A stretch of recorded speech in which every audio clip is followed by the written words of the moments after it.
Good morning, all. Welcome to Learners Academy.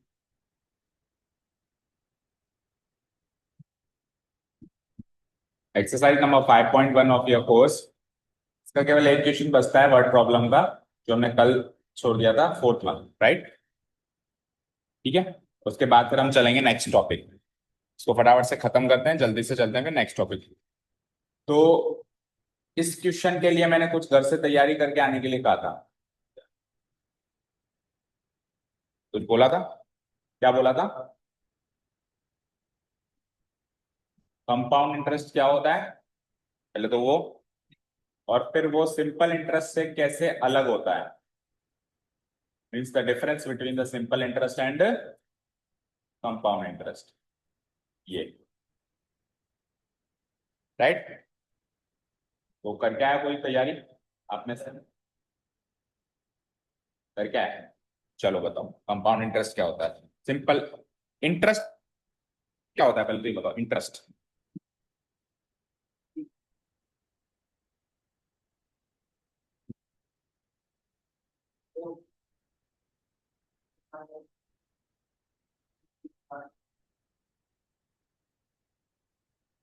मिलाकर देने, हिंदी में क्या बोलते हैं इसे?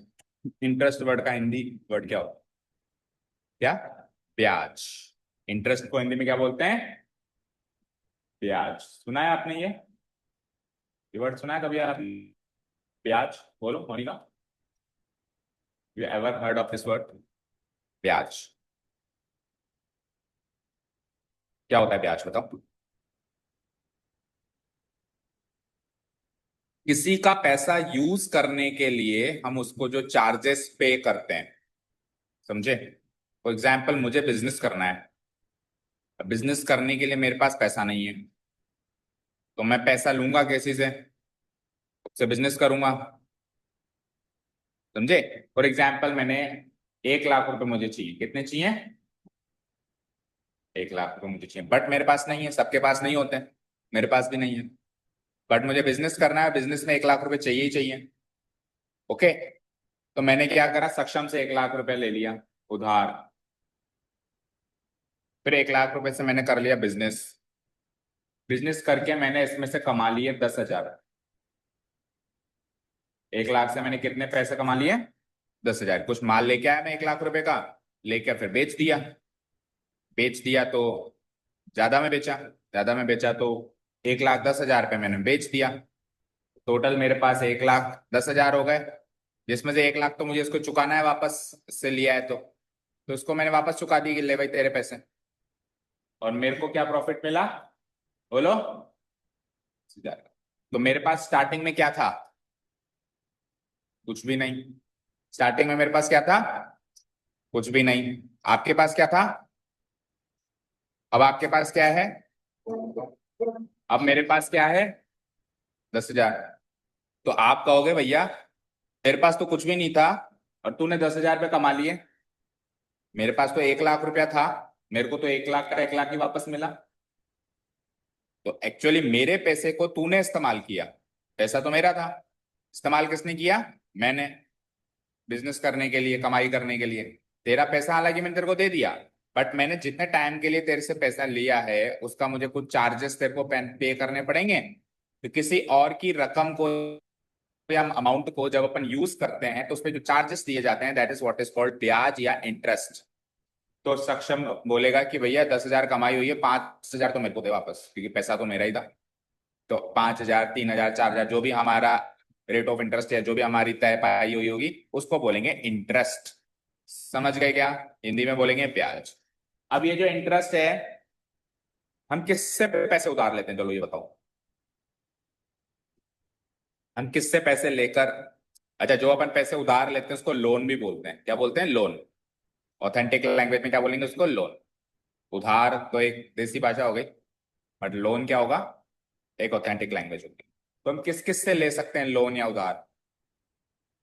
बैंक से। सबसे पहले जो ऑथराइज्ड इंस्टीट्यूशन है गवर्नमेंट ऑफ इंडिया की तरफ से, वो है बैंक। गवर्नमेंट ऑफ इंडिया ने बैंकिंग सिस्टम स्टेब्लिश किया हुआ है, हर कंट्री करती है, जहां से आप पैसा उधार ले सकते हो अपने काम निकालने के लिए, और फिर वापस आपको मूल रकम तो देनी पड़ेगी पड़ेगी, साथ में ब्याज भी देना पड़ेगा। इवन आप बैंक को लोन दे भी सकते हो, बैंक से ले भी सकते हो, आपके पास एक्स्ट्रा पैसा है आप दे भी सकते हो, उसके बदले में बैंक आपको ब्याज देगी। समझ गए? जो आप बैंक में जाके अपना डिपॉजिट करवाते हो पैसा, वो एक तरीके से बैंक को ही तो उधार दिया हुआ पैसा है। समझे? बैंक को ही तो लोन दिया आपने। बैंक लोन कैसे देती है? चलो, अगर मैंने कहा कि भाई साहब मेरे को 10 करोड़ रुपए का लोन चाहिए, तो बैंक के पास कहां से आया 10 करोड़ रुपया? बैंक औरों से लेती है और दूसरों को देती है। जिनसे लेती है उनको ब्याज देती है, और जिनको देती है उनसे ब्याज लेती है। इस पूरे माया जाल में जो कमीशन जो बचता है वो बैंक का प्रॉफिट होता है। क्योंकि बैंक जब लोन लेती है तब तो कम रेट ऑफ इंटरेस्ट में लेती है, पर जब देती है तब ज्यादा रेट ऑफ इंटरेस्ट में देती है। समझ गए? जैसे 1 लाख रुपए मोनिका से लिया, सपोज करो मैं बैंक हूं, मैंने मोनिका से 1 लाख रुपए लिया, मैंने मोनिका को तो 1 लाख रुपए को का 2,000 पे ब्याज दे दिया, 1,000 पे ब्याज दे दिया। मोनिका खुश हो गई कि 1,000 पे ज्यादा हो गए। लेकिन जब मैंने सक्षम को उधार दिया तो मैंने उसमें से 2,000 पे उससे ब्याज दिए। आपसे लिया, इसको दिया, इसने वापस दिया, मैंने आपको वापस दिया। इस पूरे माया जाल में 1,000 पे में का बेनिफिट मुझे हो गया। समझ गए? यही होता है बैंक का प्रॉफिट। समझ गए ना? क्लियर है? अब जो बैंक या कोई भी और इंस्टीट्यूट, हालांकि दूसरे इंस्टीट्यूशन भी ये काम करते हैं, फाइनेंसिंग का काम या बैंकिंग का काम करते हैं, दूसरे फाइनेंशियल इंस्टीट्यूट जिनके पास लाइसेंस हो, और दूसरा अनरजिस्टर्ड जो होते हैं, जैसे हम और आप एक दूसरे को दे दिया, एक दूसरे से ब्याज, हालांकि इलीगल होता है। आप अगर बैंकिंग सिस्टम के बाहर जाके किसी से ब्याज पे पैसा ले रहे हो या दे रहे हो ना, तो उसको इलीगल बोला जाता है। क्या बोला जाता है? इलीगल। अगर वो अगला आपके पैसे खा गया, दिए ही नहीं आपने आपके पैसे उसने, तो आप उस पर कोई केस नहीं कर सकते, क्योंकि किसी ने बैंक से पूछ के आपने थोड़ा ना उसको पैसा दिया था कि आप उस पर केस करेंगे। ठीक है? केवल रजिस्टर्ड लोग ही ये काम कर सकते हैं, जो फाइनेंसिंग का जिसके पास लाइसेंस होता है, फाइनेंस कंपनीज या बैंक्स। Okay, clear? हाँ, बैंक से आपने लिया, बैंक को आपने दिया, या कैसे ऐसी इंस्टीट्यूशन को आपने दिया और वो पैसे खा गया, तो आप केस कर सकते हो, उसके खिलाफ कोर्ट में जा सकते हो। ठीक है? सारी बातें क्लियर हो गई? अब ये जो इंटरेस्ट सिस्टम चल रहा है ये दो तरीके का होता है, एक होता है सिंपल इंटरेस्ट, और एक जो इस सवाल के अंदर डिस्कस किया हुआ है compound interest. So who will tell me what's the difference between simple interest and compound interest? बोलो तन्मय।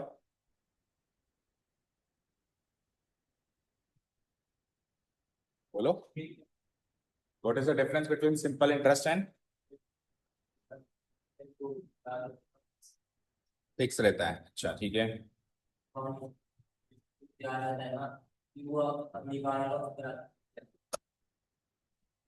बढ़ जाता है। ठीक है। देखो, सिंपल इंटरेस्ट का मतलब, सिंपल का मतलब साधारण, कंपाउंड का मतलब हिंदी में बोलते हैं चक्रवृद्धि।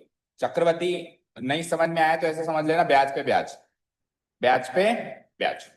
क्या होता है? देखो, सिंपल इंटरेस्ट पे जो अपन पैसा लेते हैं या देते हैं, उस पे सपोज करो अपन ने 1 लाख रुपए लिया, तो 1 लाख रुपए में 1 साल के लिए मान लो ब्याज बना 10,000।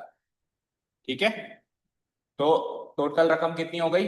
1,10,000। जैसे मान लो आपने बैंक में डिपॉजिट कर दिया 1 लाख रुपया, और आपको 10,000 पे ब्याज मिल गया, एफडी करवा लिया, कुछ करवा लिया, अलग different different types of deposits होते हैं बैंक में, आपने करवाई, तो अब आपकी टोटल रकम बैंक में कितनी जमा हो गई? 1 लाख आपने जमा कराई थी, 10,000 इंटरेस्ट एड ऑन हो गया, यानी कि 1,10,000।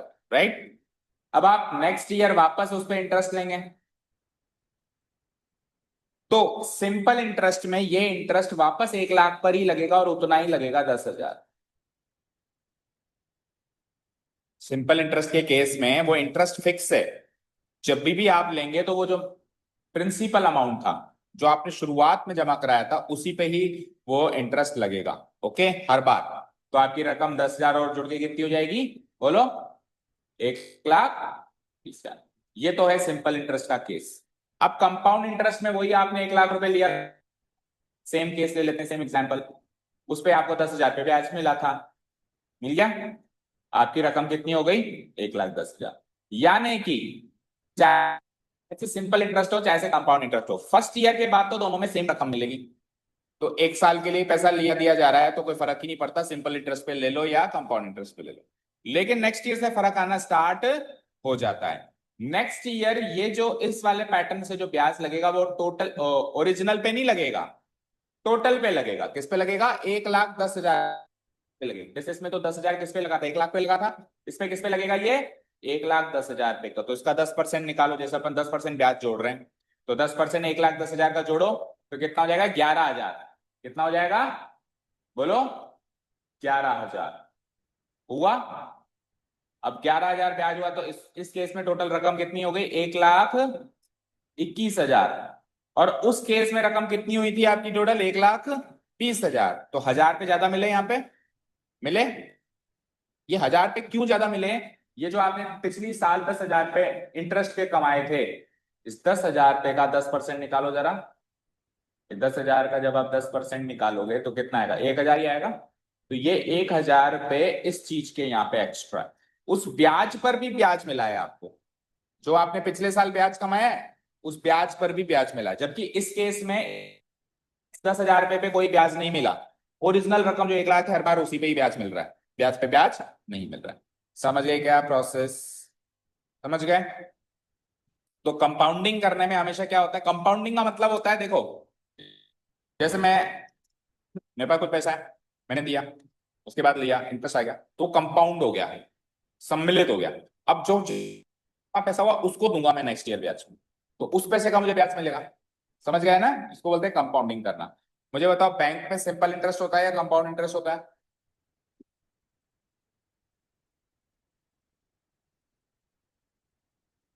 दोनों ही होते हैं। और अपन जो ऐसे ही किसी से अनऑथराइज तरीके से अनरजिस्टर्ड लोगों से या इंस्टीट्यूशन से पैसा लेते हैं उधार ब्याज पे, वो उसपे सिंपल इंटरेस्ट लगता है, कंपाउंड इंटरेस्ट लगता है? कुछ भी लगा लो। अच्छा, देने वाले की मर्जी। तो देने वाला क्यों चाहेगा कि मेरा 1,000 रुपए का नुकसान?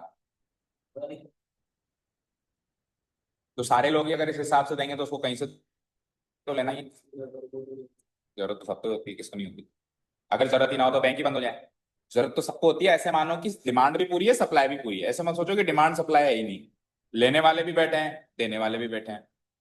तो मार्केट में ट्रेंड जो चलता है वो इन दोनों का कुछ कॉम्बिनेशन चलता है। कैसे चलता है सुनो। आप हर महीने तो कंपाउंडिंग नहीं करोगे कि हर महीने आपने ब्याज जोड़ दिया, फिर टोटल रकम हुई, अगले महीने उस टोटल रकम का ब्याज जोड़ दिया, ऐसे तो नहीं करोगे। आप जो मार्केट में ट्रेंड चलता है वो साल भर का या 6 महीने का चलता है। क्या चलता है? साल भर का या 6 महीने का। कोई कोई तो क्या करता है, 6 महीने तक तो सिंपल इंटरेस्ट लगाता है और 6 महीने के बाद कंपाउंड कर लेता है उनको पूरे को, कि अब टोटल रकम कितनी हो गई। और अगले 6 महीने पे भी फिर वो 6 महीने में जितनी भी रकम इकट्ठी हुई है उसका ब्याज लेता है। इसको बोलते हैं हाफ ईयरली कंपाउंडिंग। क्या बोलते हैं इसको? Half yearly compounding. कंपाउंडिंग आपने कौन से पीरियड पे करी? हाफ ईयरली करी या एनुअली करी? और कई कई जगह एनुअली होता है, कई कई जगह क्या होता है? एनुअली। बैंक में जो आप पैसा डिपॉजिट करते हो उसमें हर 6 महीने में आपको ब्याज मिलता है, यानी कि आपकी हाफ ईयरली कंपाउंडिंग हो रही है। आपके 6 महीने में आपको ब्याज मिल गया, अब आपकी टोटल रकम पे ब्याज स्टार्ट हो गया अगले 6 महीने के लिए। लेकिन जो हम काश्तकारों से या जनरल वे में उधार लेते हैं वो जनरली 1 साल का लेते हैं। ठीक है? बैंक में कम रेट ऑफ इंटरेस्ट होती है और जो अनरजिस्टर्ड होते हैं उधर ज्यादा रेट ऑफ इंटरेस्ट होती है। तो ज्यादा होती है तो वो 1 साल के लिए उतनी उसी सेम इंटरेस्ट चलेगा हर महीने। इस महीने जो इंटरेस्ट लगा अगले महीने भी वो, अगले महीने, ऐसा करके साल भर तक सेम चलेगा। साल भर में जितना भी ब्याज जुड़ गया, टोटल रकम हो गई, उन सबको मिक्स कर दो, अगले साल उस रकम का ब्याज चालू हो जाए। तो इसको बोलते हैं एनुअल कंपाउंडिंग। इसको क्या बोलते हैं बोलो? Annual compounding. कई क्वार्टरली कंपाउंडिंग भी करते हैं, हर 3 महीने में कर ले। ठीक है? अब मुझे एक जवाब देना, तो इनमें डिफरेंस को समझ में आ गया आपको। अब मुझे एक चीज का जवाब देना, इससे रिलेटेड अब इक्वेशंस के सवाल भी आते हैं। Linear equation, compound interest, linear equation, quadratic equation, simple interest और कंपाउंड। तो ये टॉपिक पूरा ऐसे मत सोचो कि एपी के लिए पढ़ रहे हैं। ये टॉपिक पूरा पढ़ना है, what is simple interest and what is compound interest. केवल एपी के लिए नहीं पढ़ना। ये क्वाड्रेटिक इक्वेशन में भी उठ के आ सकता है, ये इधर लीनियर इक्वेशन में भी उठ के आ सकता है। ठीक है? मुझे एक चीज का जवाब देना। मान लो कि मैंने रेट ऑफ इंटरेस्ट कर दी 10% साल भर की। अब एक बैंक तो आपको क्या करता है, आपके जो प्रिंसिपल, जो रकम हम जमा कराते हैं उसको क्या बोलते हैं? मूलधन या फिर प्रिंसिपल। और इस प्रिंसिपल की जो स्पेलिंग होती है वो PAL होती है। PLE अगर लिखोगे तो वो प्रिंसिपल कौन सा होता है? स्कूल का हेडमास्टर कौन सा होता है इनमें से? ये वाला या ये वाला?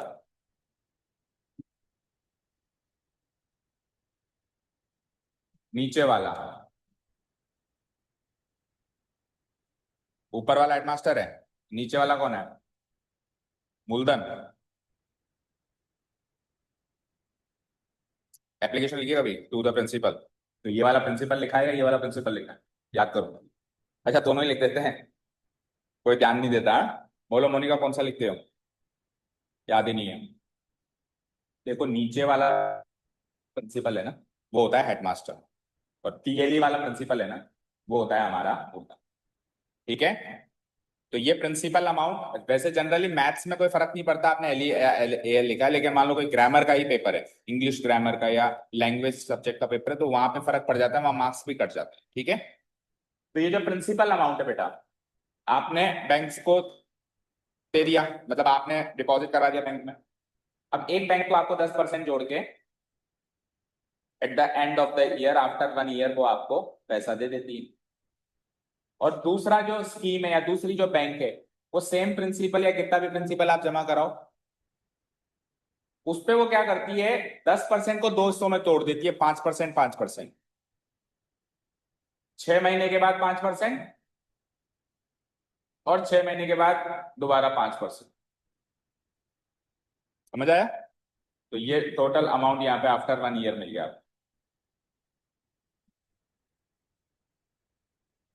ये after 6 months, after half year का। तो आपको फायदा किसमें है, या दोनों में एक ही बात है?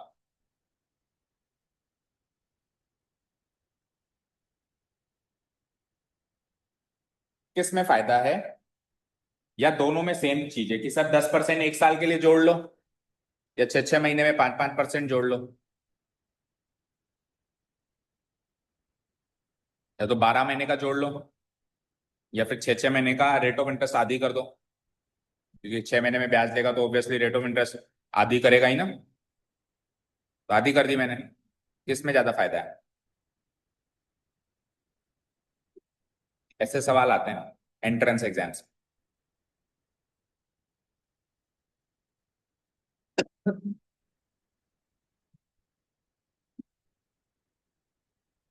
बोलो मोनिका, किसमें फायदा है?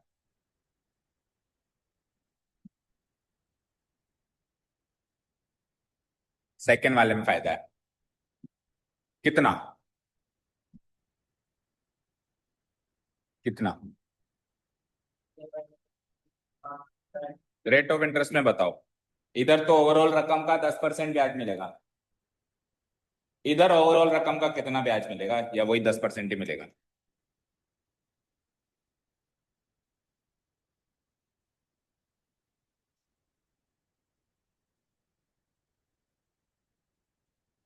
कितना ज्यादा मिलेगा?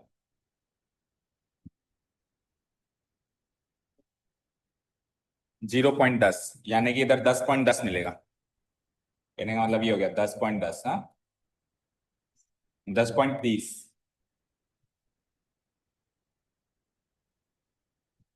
चल, लेट्स टेक एन एग्जांपल, वही 1 लाख रुपए रकम इधर भी डिपॉजिट करा देते हैं और इधर भी डिपॉजिट करा देते हैं। 1 लाख रुपए यहाँ पे भी डिपॉजिट हो गया और यहाँ पर भी हो गया, राइट? अब इसने तो क्या करा साहब, 1 लाख का 10% जोड़ के आपको टोटल कितना रकम दे दी यहाँ पे, 1,10,000। क्योंकि ये तो 12 12 महीने में हिसाब करता है, इसको बीच में हिसाब करना पसंद नहीं। ये 6 महीने में एक बार हिसाब कर दिया इसने, तो 5% के हिसाब से इसने 1 लाख रुपए पे जोड़ा। कितना जोड़ा? कितना जोड़ा? 5,000। 5% के हिसाब से जोड़ेंगे तो क्या आएगा, 5,000।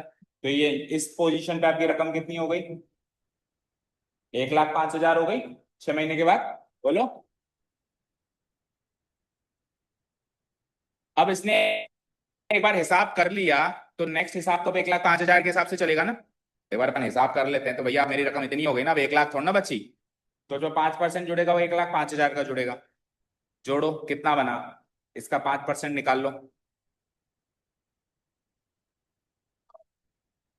5,000, 5% निकालो ना। 5,500, 5,250। भाई 1,050 का 5 गुना कर लो, 5,000 और 50 का 250, तो 5,250 रुपये ब्याज चुके, राइट? अब टोटल करो आपकी रकम कितनी हुई, 1,05,000, 1,05,000 यानी 1,10,10,250 रुपये, 250 रुपये का फायदा हो गया यहाँ पे। ये 250 रुपये का फायदा क्या हुआ, ये आपको, ये जो 5,000 की रकम है, इस पर 5% इनकम एक्स्ट्रा मिली। जबकि उधर ऐसा कुछ नहीं हुआ था। तो ओवरऑल रेट ऑफ इंटरेस्ट को हम जितनी बार ब्रेक करेंगे उतना ज्यादा फायदा है। कल को कोई बैंक अगर 4 बार ब्याज देती है, अब 4 बार देगी तो ऑब्वियसली 10-10% तो नहीं देगी, 2.5-2.5% ही देगी। भाई ओवरऑल रेट ऑफ इंटरेस्ट को अगर अपन ब्रेक करेंगे, इतना लेट पूरी स्टोरी खत्म हो गई, नई पिक्चर लगने वाली है अब तो। ओवरऑल रेट ऑफ इंटरेस्ट को अगर अपन ब्रेक करेंगे, मान लो कि 10% एक साल की ले रहे हैं, तो अगर आधी आधी लेंगे तो 5-5% ही देगा, 10-10% तो ना देगा, बेवकूफ थोड़ी ना है, फिर तो बहुत ही ज्यादा नुकसान है। लेकिन 5-5% करने में भी फायदा है थोड़ा सा, देखो 250 रुपए का। और अगर 4 बार ब्रेक कर दूं 2.5-2.5%, या 3 महीने में 2.5% दे दिया कर, तू तो बेवकूफ बना दिया अगले को यार। तो 10% एक साथ मत दिया कर, मेरे को यार बीच बीच में जरूरत पड़ती रहती है रकम की। तू तो क्या किया कर, हर 3 महीने में 2.5-2.5% दे दिया कर। बात तो एक ही हो गई ना, पूरे साल भर का 10% हुआ तो 3 महीने का 2.5% हो गया। तो उसमें उल्टा ज्यादा फायदा, जितनी बार ब्रेक करेंगे, कोई 8 बार ब्रेक कर ले और ज्यादा फायदा, कोई 10 बार ब्रेक कर ले और ज्यादा फायदा, कोई हर महीने में ही ब्रेक कर ले, हर महीने भी आज ले रहे उससे, तो उसमें ज्यादा फायदा। तो जितना कम कंपाउंडिंग होगी उतना ज्यादा फायदा होगा, किसको, लेने वाले को। नुकसान होगा किसको, देने वाले को। ब्याज लेने वाले को फायदा है, ब्याज देने वाले को नुकसान। समझ गए सारी गणित। अब इससे रिलेटेड कुछ भी क्वेश्चन आ जाएगा, इक्वेशन में भी मैं क्वेश्चन डालूंगा जब अपना ओवरऑल एग्जाम होगा, इस कॉन्सेप्ट से रिलेटेड वो क्वेश्चन वहां पर भी डलेगा। रेडी रहेंगे ना आप लोग? ठीक है, अब चलते हैं यहाँ पे हम एपी के लिहाज से सवाल को पढ़ते हैं। The amount of money in the account every year when rupees 10,000 is deposited as at compound interest of 8% per annum। पर annum का मतलब होता है ईयर, शॉर्ट में इसको लिखते हैं पीए, पर एनम। एनम मतलब ईयर, ओके, मैथमेटिकल लैंग्वेज ये। ठीक है, तो 8% आपको हर साल ब्याज मिलेगा। 10,000 रुपए आपने एक साथ डिपॉजिट करवा दिए हैं, और कंपाउंड एनुअल, अगर कुछ भी नहीं गिवन हो तो आप एनुअली कंपाउंडिंग करोगे। अगर गिवन हो कि compounded half yearly, compounded quarterly, तो आप ऐसे कर दोगे। लेकिन कुछ भी गिवन नहीं हो तो बाय डिफॉल्ट क्या अंडरस्टूड माना जाएगा, एनुअल कंपाउंडिंग होगी उसमें, हर साल में कंपाउंड इंटरेस्ट जुड़ जाएगा। ठीक है, ओके। तो 10,000 रुपए कुछ इसमें असम्पशन करने की जरूरत नहीं है, जैसे पिछले क्वेश्चन में हमने असम्पशन किया था ना कि उसमें इतनी गैस है, इस बार असम्पशन करने की जरूरत नहीं है। क्यों? क्योंकि ऑलरेडी गिवन है। तो here it is given that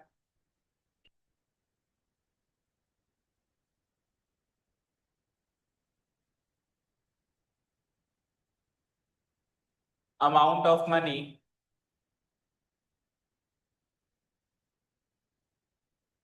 in the account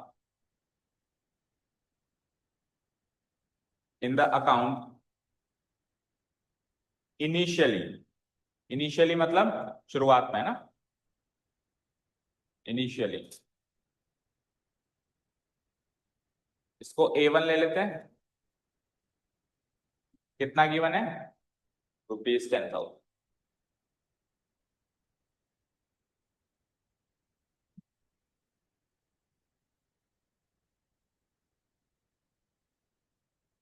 ठीक है, जब अपन मैथ सॉल्व कर रहे होते हैं तो अपन अमाउंट को ऐसे कॉमा लगा के नहीं लिखते, जैसे कई बच्चे ऐसे लिखते हैं 10 के बाद कॉमा लगा के 000, और कई बच्चे तो ऐसे भी लगा देते हैं जैसे हिसाब करते हैं अपन, है ना। तो मैथमेटिक्स सब्जेक्ट में ही अलाउड होती है, अकाउंट सब्जेक्ट में ही अलाउड है। अगर आप 11th क्लास में कॉमर्स लेंगे तो उसमें अकाउंटेंसी सब्जेक्ट आएगा, उसमें ही अलाउड है। ठीक है, मैथमेटिक्स में से कॉमा लगाना या इस तरीके की लाइनिंग करना अलाउड नहीं है, क्योंकि हमारी मैथ्स चलती है साइंटिफिक मैथ्स, कॉमर्स वाली मैथ्स नहीं चलती हमारी, है ना। Okay, 10,000 done. उसके बाद ऑल्सो आपको rate of interest, compound rate of interest given है, compound rate of interest per annum, ये आपको गिवन है। कितना गिवन है? 8%, सामने डाल दो given. So amount of money अब निकालो आप, 1 साल के बाद और 2 साल के बाद, तीन टर्म्स बनानी होती है। So amount of money in the account, in the account after 1 year, इसको ले लेंगे हम A2। कैसे निकालेंगे? बोलो कैसे निकालेंगे? अच्छा एक काम करेंगे, लिख लिया कि ये स्टेप्स अपने, देखो दो दो चीजें कर सकते हो। या तो आप इंटरेस्ट निकालो पहले साल का, और फिर अमाउंट निकालो, उसमें टोटल में जोड़ दो। 3 स्टेप हो जाएंगे, अमाउंट, इंटरेस्ट, फिर टोटल अमाउंट। फिर अगले साल के लिए भी वापस इंटरेस्ट, फिर टोटल अमाउंट, या तो ऐसे करो। और नहीं, डायरेक्ट भी कर सकते हो, सीधे अमाउंट निकाल सकते हैं। कैसे निकाल सकते हैं? इधर वो कैलकुलेशन आप जोड़ बाकी करने आता है वो इधर कर लो। ठीक है, इधर कैसे करेंगे कि 10,000 तो ऑलरेडी थे मेरे पास, प्लस इसमें इंटरेस्ट जुड़ जाएगा 8%, किसका? 10,000 का। तो 10,000 का 8% आप इसमें ऐड ऑन कर दो, समझे? तो ये मैंने दोनों स्टेप्स को मर्ज कर दिया, इंटरेस्ट वाली और अमाउंट वाली स्टेप को मर्ज कर दिया। चाहो तो पहले ये इंटरेस्ट वाली स्टेप अलग से लिखो कि इंटरेस्ट कितना मिला, और फिर नेक्स्ट स्टेप में इसको उसमें जोड़ के दिखा दो। और चाहो तो एक ही स्टेप में सीधे अमाउंट लिख दो, दोनों में कोई दिक्कत नहीं है, वेटेज वगैरह देख लेना बस। तो ये हो जाएगा, इसका रफली सॉल्व करो। 20 से 20 गया, 800 आया। तो 10,000 में 800 जोड़ा तो कितना हुआ? 10,800। ठीक है, अब आ जाओ तीसरे साल, मतलब तीसरे साल के स्टार्टिंग में, 2 साल के एंड में। Amount of money in the account after 2 years। और आप इवन ये भी कर सकते हो, देखो, अगर आपको टोटल अमाउंट निकालना है तो आप ये भी कर सकते हो। देखो, आप 10,000 का सीधे ही 110% निकाल लो। अगर आप 10,000 का सीधे ही 110% निकाल लेंगे, 0,000 वही 11,000 हो गया। सॉरी, 110 को 108, 8% है ना रेट ऑफ इंटरेस्ट, तो 100 में 8 जोड़े, 108% निकाल लो। 20 से 20 खत्म हो गया, कितना बना? 10,800, वही सेम आ रहा है। तो 8% निकाल के जोड़ो या सीधे ही 108% निकाल लो, बात एक ही है। समझ गए? 100% तो यही मेरे पास, 8% जोड़ना है तो डायरेक्टली 108% में निकाल सकते। समझ गए? कंपाउंड इंटरेस्ट का फॉर्मूला कुछ ऐसे ही चलता है, अगर आपको याद हो तो 100 प्लस आर डिवाइडेड बाय 100 की पावर टाइम।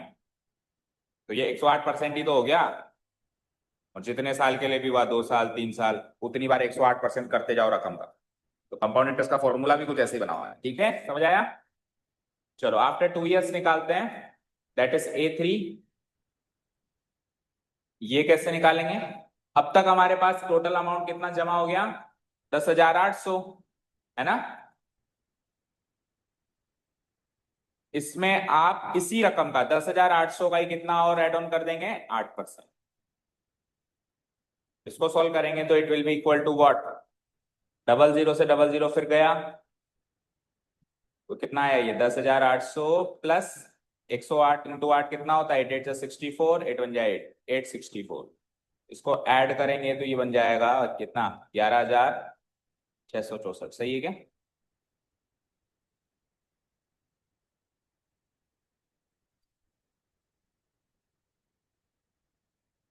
तो 3 टर्म्स हो गई, सफिशिएंट है चेक करने के लिए कि इट फॉर्म्स एन एपी और not, and so on and so on.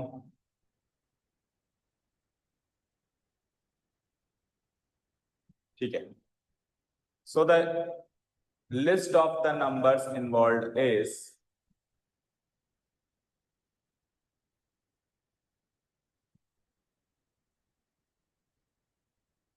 तो what is the given list of numbers जो हमने निकाली? पहले 10,000, फिर 10,800, फिर 11,664, एंड सो ऑन। अब देखो, अगर मैं कॉमा लगा दूंगा ना तो यहाँ दिक्कत हो जाएगी। मैं 10,000 में से कॉमा लगा रहा हूँ, 10,800 में से लगा रहा हूँ 11, वो अकाउंट्स वाली मैथ्स लिख रहा हूँ, तो अब ये क्या लगेगा कि 10 अलग एपी है और 000 अलग अलग था, कंफ्यूजन हो जाएगा ना। तो इसलिए जो हम मैथ्स लिखते हैं उसमें अमाउंट के बीच में कॉमा नहीं लगाना है। ठीक है, कई बच्चों को आदत होती है इसलिए कह रहा हूँ, क्योंकि कई बच्चे क्या है, बचपन से ही फादर के साथ दुकानों पे बैठते हैं, हिसाब हिसाब करते हैं, या किसी के फादर होते ही अकाउंटेंट हैं तो घर पे ले आते हैं, कभी तो पिटाई कर दे, तो वो आदत पड़ जाती है कॉमा कॉमा लगा के रकम को लिखने की।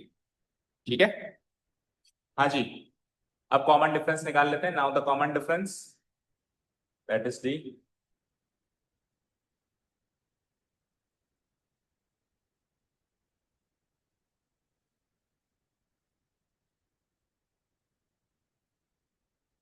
बोलो मिही का फॉर्मूला।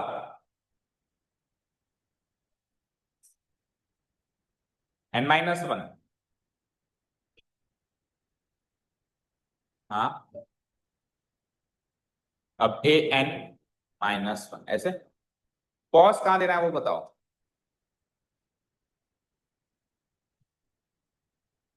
तो उसको बोलेंगे कैसे, बोलना भी तो आना चाहिए। देखो an-, अब आप बोल रहे हो an, फिर पॉज मार रहे हो, फिर बोल रहे हो -1, तो -1 फिर बराबर में नहीं आएगा, ऊपर आएगा। आपको पॉज देना है ए पे। an-1 ऐसे बोलना है, n-1 पे पॉज नहीं देना। n-1 में पॉज दे दिया तो n अलग हो गया, -1 अलग हो गया। ए पे पॉज दो, an-, तो बोलना भी आना, ठीक है। Yes. फिर आप n की वैल्यू यहाँ पे जो आप ग्रेटर देन 1 लिख रहे हो, वो आप n की वैल्यू ग्रेटर देन 1 नहीं लिख पाओगे, तो फिर आप n की वैल्यू ग्रेटर देन 0 लिखोगे। अगर आप n की वैल्यू, अगर आप इस तरीके से लिखते हो an+1 -an, और अगर आप n की वैल्यू ग्रेटर देन 1 लेते हो, तो पहली वैल्यू a2। हाँ, अच्छा आप कह रहे हो कि n तो वैसे भी नेचुरल नंबर होता है। देखो एक चीज सुनो, n की जो स्मॉल n होता है वो नेचुरल नंबर का प्रतीक होता है, ऐसा अभी तक हमारी क्लास 10th की बुक्स में कहीं नहीं लिखा हुआ। ये जो सेट्स वाला चैप्टर आएगा क्लास 11 से शुरू होगा, उसमें जाके क्या होगा कि हर एक लेटर अलग अलग नंबर्स को डिनोट करना शुरू कर देंगे। मतलब क्लास 11 के बाद आप n मेंशन करो ना करो नेचुरल नंबर है, z मेंशन करो ना करो इंटीजर्स है, ठीक है, आर मेंशन करो ना करो, सॉरी क्यू मेंशन करो ना करो, वो रैशनल नंबर्स हैं। तो ये सिस्टम शुरू हो जाएगा क्लास 11 से, लेकिन अभी तक मेंशन करना पड़ता है। क्लियर है? तो इसलिए आप ऐसे ही सोच लोगे कि हाँ यार एन तो नेचुरल नंबर ही होता है, तो रिस्क वाला मामला है। देखो मान ले, क्योंकि ऑब्वियस बात है वो 10th वाला क्लास चेक करने वाला 11th 12th तो पढ़ के आया ही होगा, उसको तो आगे की नॉलेज होगी होगी, लेकिन वो इस बात पे अटक जाए कि साहब हमने कब बताया कि एन का मतलब नेचुरल नंबर ही होता है। ठीक है, हाँ तो करने में कर सकते हो, बट कहीं बुक्स में नहीं लिखा हुआ, दोनों बातें कह रहा हूँ मैं, है ना। और हम जितना हो सके स्ट्रिक्ट रहे हमारी एनसीईआरटी बुक्स में, ओके। क्या n greater than 2 कहाँ है दिखाओ, आपके एनसीईआरटी में है? दिखाओ, अगर है तो फिर लगा दो।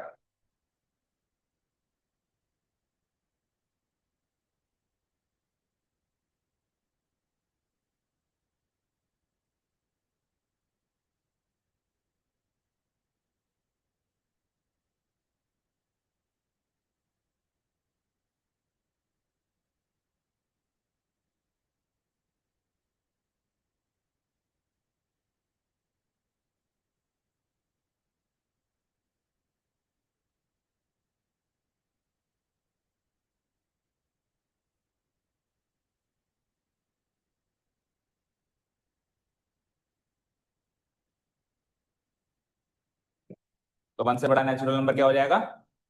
2। a2 -a1, और लगाओ। और उससे बड़ा नेचुरल नंबर 3, a3 -a2। ठीक है, सो a2 क्या निकाला हमने, 10,800 -10,000, और ये कितना निकाला, 11,664 -10,800। तो देखो इंटरेस्ट कितना मिला, यहाँ पे 800 रुपये का इंटरेस्ट मिला, और वहां कितने का मिला, 864 रुपये का इंटरेस्ट मिला। So the common difference is not same in all the cases, hence the given list of numbers does not form an AP. Copy paste मारो पुराने सॉल्यूशन से।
ओवर, तो पहले महीने का इंटरेस्ट 800 है लेकिन दूसरे का 864 है। ठीक है, पहले मतलब साल का, सॉरी नॉट महीने का, तो इसलिए ये क्या है, एपी नहीं बनाएगा। तो ये एपी नहीं बनाएगा, तो मेरा सवाल है फिर ये क्या बनाएगा? ये गिवन लिस्ट ऑफ नंबर्स कौन सा प्रोग्रेशन है? ये एक्स्ट्रा क्वेश्चन हो गया आपके। ये which type of progression is this? It is not an arithmetic progression, वो तो हमने साबित कर दिया, but is it some kind of progression, some other kind of progression?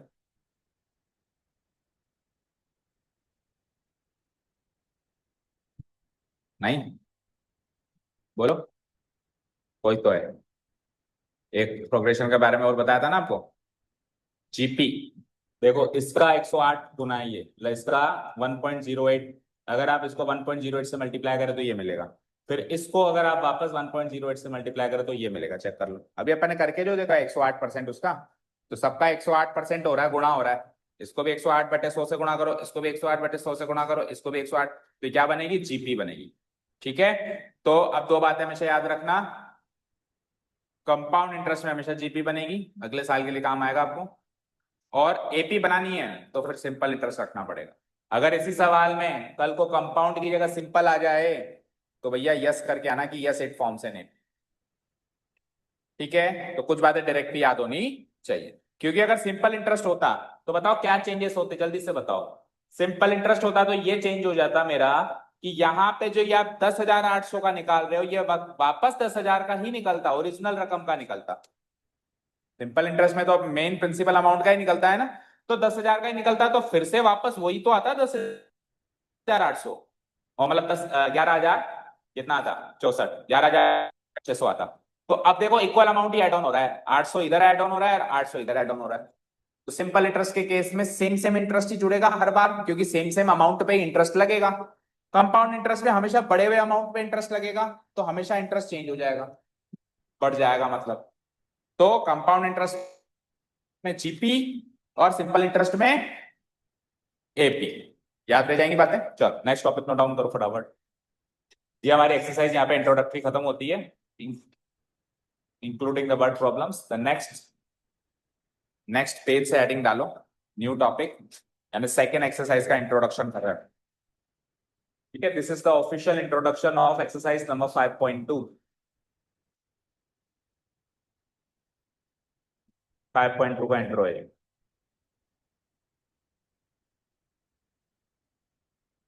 Topic का नाम क्या है? nth term of an AP.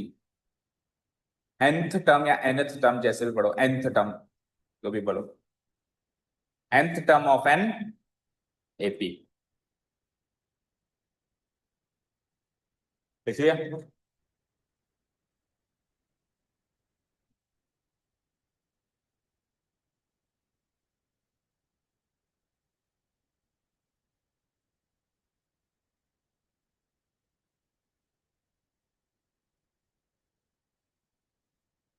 ठीक है, हल्का सा डाल दिया करो कि ये जो टॉपिक है ये 5.2 का इंट्रोडक्टरी पार्ट है। कई बार क्या होगा, मान लो आपके स्कूल में या कहीं पर भी आपको पर्टिकुलरली ये एक्सरसाइज या तैयार करने के लिए दिए, कोई छोटा मोटा टेस्ट है, तो आप केवल उसी एक्सरसाइज का इंट्रोडक्शन पढ़ सकते हो, आपके नोट्स में नोटेड डाउन है। ठीक है, ओके। अब क्या है ये nth टर्म, इसके ब्रैकेट में एक और लिखो, इसको nth टर्म भी बोलते हैं, और जो हम पहले पढ़ के आए इसको जनरल टर्म भी बोलते हैं। तो nth टर्म या जनरल टर्म ब्रैकेट में लिख दो, nth टर्म के ऊपर ही लिख दो general term of an AP.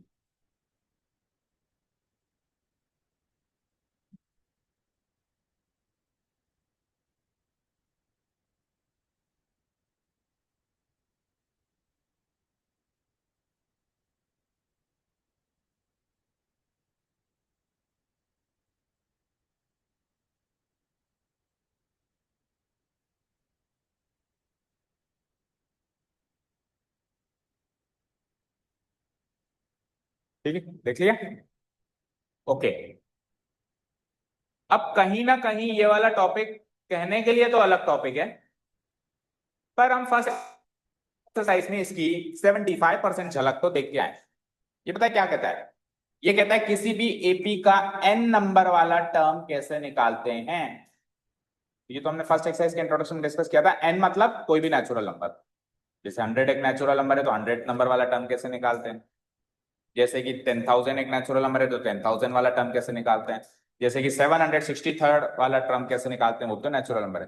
तो कोई भी एन नंबर वाला टर्म हम किसी भी एपी का कैसे फाइंड आउट करेंगे, या ऑलरेडी कराया है तो उस पर उल्टे क्वेश्चंस भी तो बनेंगे। टॉपिक का नाम सिंपल सा इतना है कि जंप करके किसी भी एपी के किसी भी टर्म तक पहुंचने या उससे रिलेटेड क्वेश्चंस बनेंगे, वो क्या है। तो ये याद करो, हम 75% काम फर्स्ट एक्सरसाइज में कर चुके हैं। बस फर्स्ट एक्सरसाइज में हमने क्या डिफरेंट किया, फर्स्ट एक्सरसाइज में अगर मुझे 7वीं टर्म चाहिए तो मैंने पहली दूसरी तीसरी चौथी पांचवी छठी सातवीं सारी निकाली, है ना। जैसे नेक्स्ट 3 टर्म्स चाहिए तो हमने उससे पहले फर्स्ट सेकंड थर्ड और उसने दे दी थी, पांचवी निकाली छठी भी निकाली, उसने खुद में क्वेश्चन ही ऐसे सेट करके दिया कि नेक्स्ट 3 टर्म्स निकालो। लेकिन अब एक मिनट, अब जो सवाल आएगा वो ऐसे नहीं आएगा कि 99th टर्म निकालो तो उसके लिए पूरी 98 टर्म्स भी निकालो। अब सवाल आएगा सीधे सीधे सीधे सीधे 98 टर्म्स 99th टर्म निकाल लो, तो सीधे डायरेक्ट 99th टर्म निकालना है, उससे पहले का काम नहीं करना है। 98 टर्म्स अलग अलग निकालने की जरूरत नहीं है। बोलो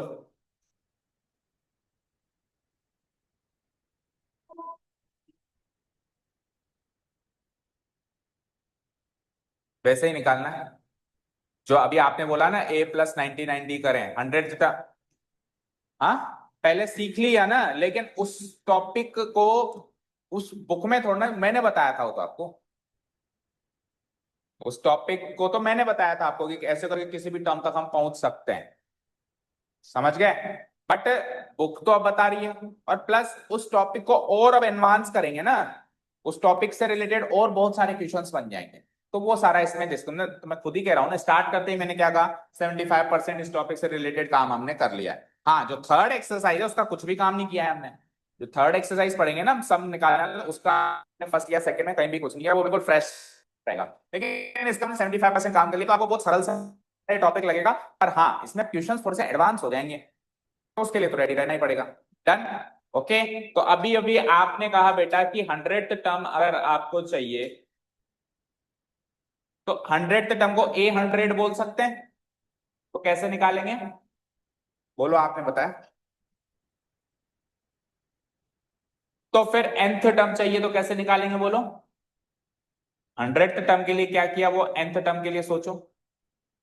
A+100 में से एक माइनस किया था ना, n-1 multiplied by d, this is the required formula. पूरी एक्सरसाइज, पूरी की पूरी एक्सरसाइज इस फॉर्मूले के इर्द गिर्द घूम रही है। यानी यूं कहूं, हर सवाल में ये फॉर्मूला लगेगा और हर सवाल इस फॉर्मूले पर बेस्ड है। ये फॉर्मूला सीख गए, पूरी एक्सरसाइज सॉल्व कर सकते, और कहीं ना कहीं हम तो फर्स्ट एक्सरसाइज में भी सीख ही गए थे। ठीक है, चलो start writing. The general term also known as nth term of an AP is the sum of the first term and n-1 times the common difference। इन दोनों का सम है, इन दोनों का क्या है, ये सम है। किस किस का सम है, एक तो फर्स्ट टर्म तो आएगी आएगी, और जो भी टर्म निकाल रहे हो उसमें से एक कम कर दो, उतने टाइम्स कॉमन डिफरेंस करना पड़ेगा ऑफ द गिवन एपी।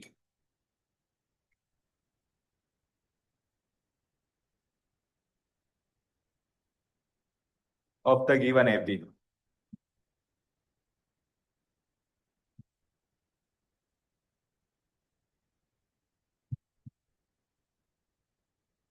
देखा।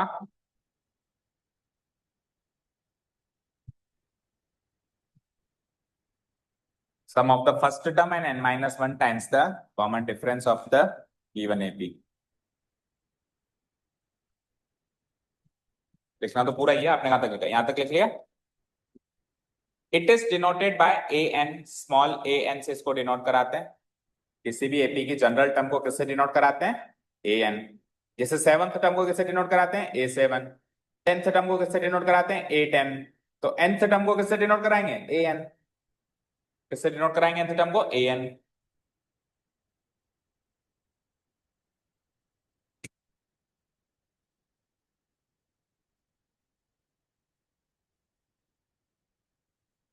और जनरली ए एन को ही लास्ट टर्म भी बोला जाता है एपी की।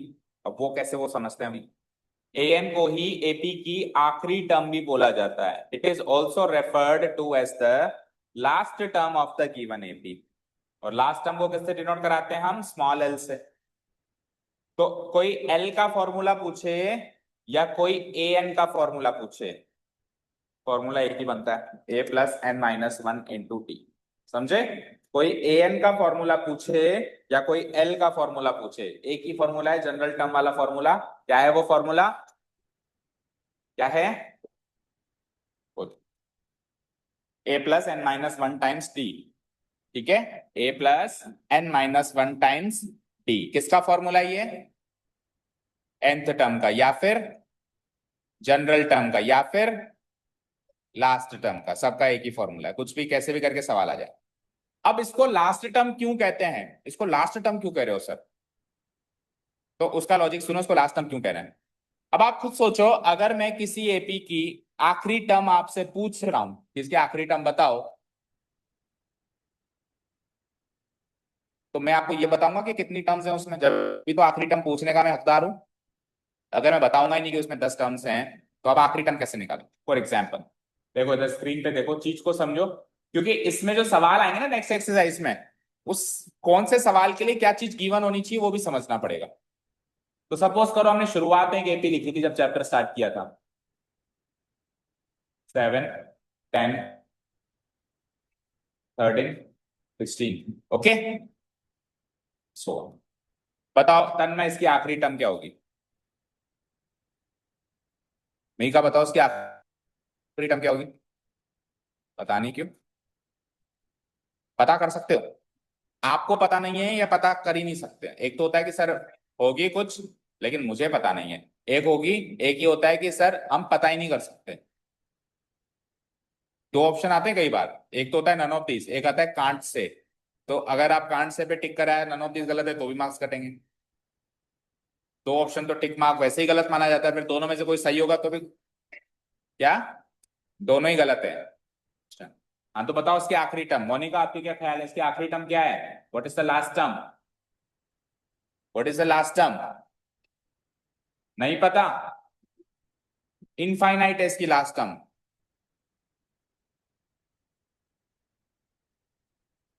तो इनफाइनाइट बन जाएगा?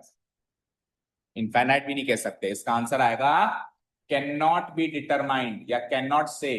इसकी आखिरी टर्म गिवन इंफॉर्मेशन से पता ही नहीं लगाएगी, या फिर ऐसे भी लिख सकते हैं इंफॉर्मेशन इनसफिशिएंट। आपने सफिशिएंट इंफॉर्मेशन दी नहीं हमको आखिरी टर्म निकालने के लिए। अब मैं आपको एक इंफॉर्मेशन एक्स्ट्रा दे देता हूं, फिर आप बता सकते हो लास्ट टर्म। मैंने आपको कहा कि इसमें टोटल नंबर ऑफ टर्म्स जो हैं वो है 10। अब बताओ आखिरी टर्म, जल्दी बताओ कितनी टर्म्स लिख दी? छह, छह तो मैंने ही लिख दी, और टोटल ही 10 है। तो चार टर्म्स और बना के या कैसे भी करके 10वीं टर्म आखिरी भी निकाल सकते हो। अब जब क्या आएगा, क्या आएगा? ये 7वीं टर्म, ये 8वीं टर्म, ये 9वीं टर्म और ये 10वीं टर्म, क्या आएगा? 28। ये कह रहे हो? तो ये आप आखिरी टर्म जो आपने निकाली, क्या वो आपने A10 करके निकाली? यस और नो?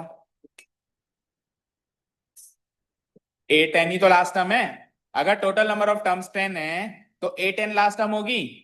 अगर टोटल नंबर ऑफ टर्म्स 100 है तो A100 लास्ट टर्म्स होंगी। बोलो, बोलो मीका। अगर टोटल नंबर ऑफ टर्म्स 100 है तो आखिरी टर्म A100 होगी। मैं कह रहा हूं टोटल 100 टर्म्स है,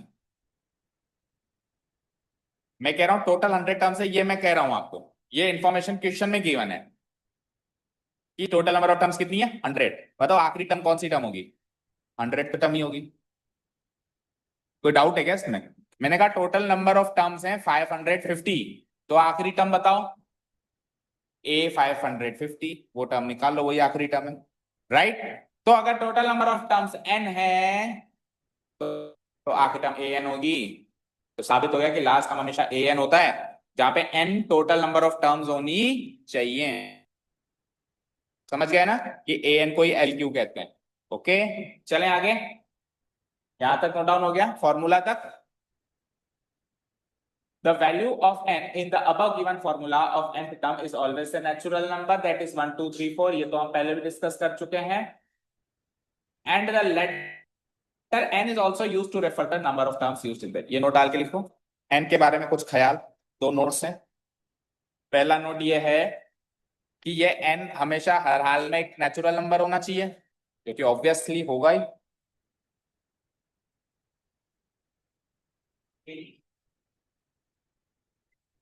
क्या लिखना है ना, क्यों नहीं लिखना? आपने लिखा नहीं क्या अभी तक? फॉर्मूला है वो तो मेन, उसको नहीं लिखोगे क्या?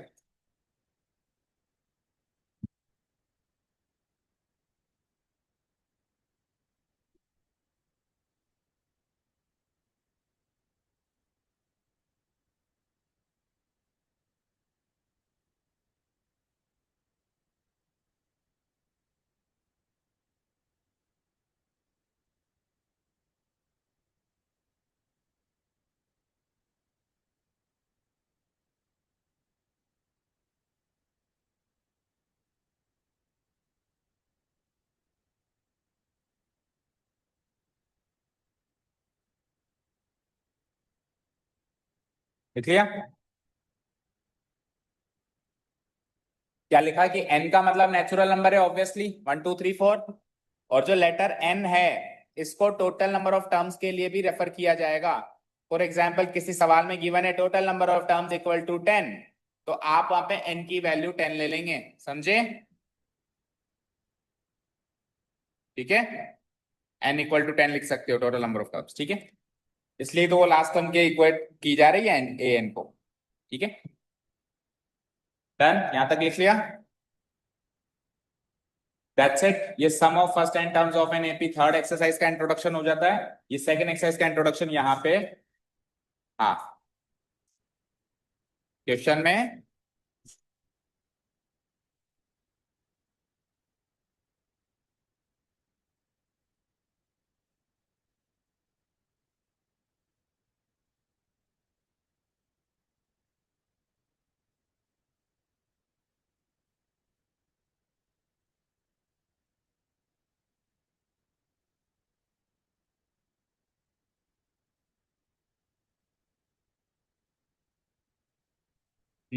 What we discuss in the starting is कि जो कोई भी एपी होती है, उसका सीक्वेंस जो होता है, सीक्वेंस यहां लिख देता हूं, वैल्यू यहां लिख देता हूं। वैल्यू आपने कहा -2 -4 -6 -8 -10 -12 एंड सो ऑन। और सीक्वेंस क्या होगा? ये फर्स्ट टर्म है, ये सेकंड टर्म है, ये थर्ड टर्म है, ये फोर्थ टर्म है, ये फिफ्थ टर्म है, सिक्स टर्म है। तो सीक्वेंस हमेशा नेचुरल नंबर मिलेगा, वैल्यू नेचुरल नंबर मिलेगी ऐसा कोई जरूरी नहीं है। वैल्यू तो नेचुरल नंबर छोड़ो, इरेशनल भी मिल सकती है, कोई भी रियल नंबर मिलेगी बस।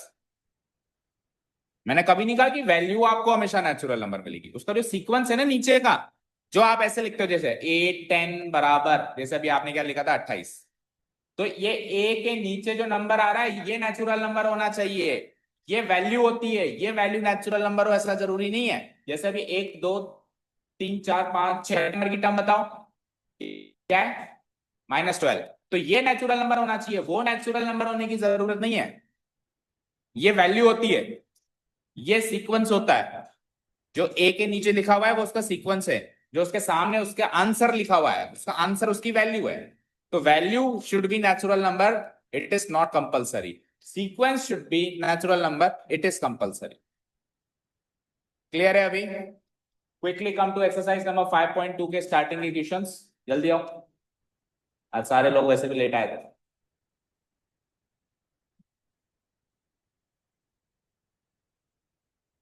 अच्छा, इसके एग्जांपल्स कर लेना बेटा, एंड डाउट हो तो पूछ लेना, क्योंकि एक्सरसाइज काफी लंबी चौड़ी है, इसमें टाइम लगेगा। तो रोज के दो दो तीन तीन एग्जाम्पल बोलने की जरूरत नहीं है कि होमवर्क है।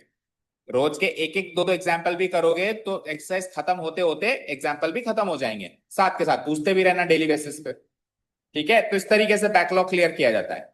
ओके, हाँ जी। क्वेश्चन नंबर, एक्सरसाइज नंबर 5.2 का जो क्वेश्चन नंबर फर्स्ट है, वो nth टर्म के फॉर्मूला पर बेस्ड है। तो tell me something, what is nth term का फॉर्मूला? जनरल टर्म का फॉर्मूला क्या है बोलो?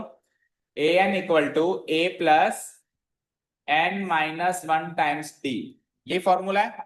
अब इस फॉर्मूला को अगर एक इक्वेशन मान लें, लीनियर इक्वेशन या कोई से भी इक्वेशन मान लें, तो इस इक्वेशन में एलएचएस से लेके आरएचएस तक कितनी सारे कंपोनेंट्स हो गए, मुझे गिन के बताओ।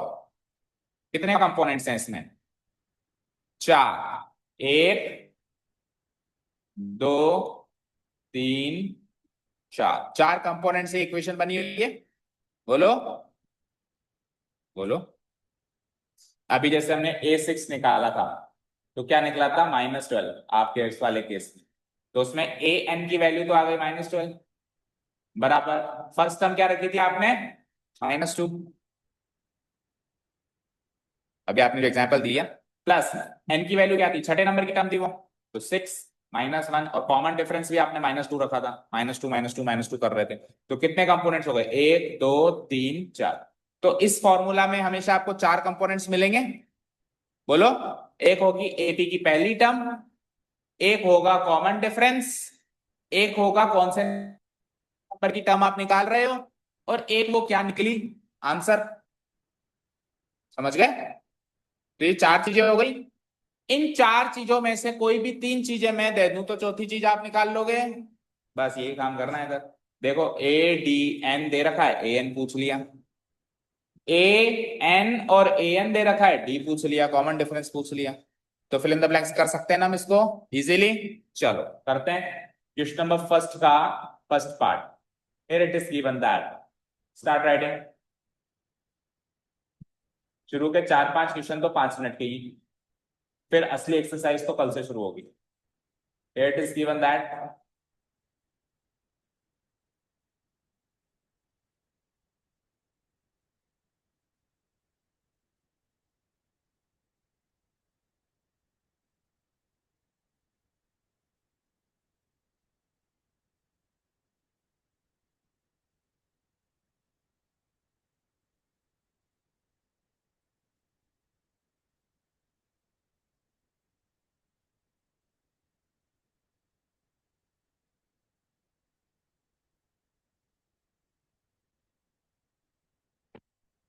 the three things which are given, you will write first, and the last thing which is missing, you will write in the last part. Okay, अब आप लिखोगे we know that, general term formula लिख देंगे हम, we know that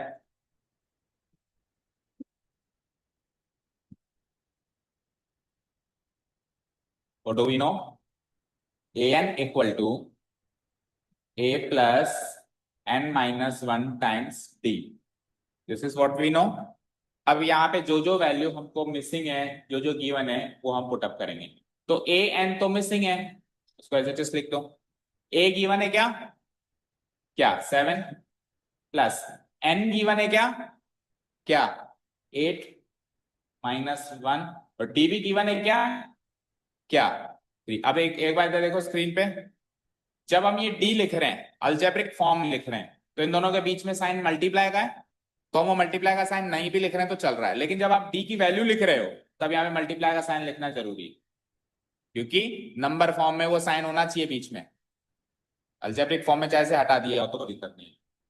so implies, इसको equation मान के चलना है, इसलिए ए एन इम्प्लाइज का साइन भी लगाना है। तो 7 प्लस 8 -1 क्या होता है? 7। 7 3 जगह क्या होता है? 21। तो ए एन की वैल्यू आ जाती है 7 + 21 यानी कि 28।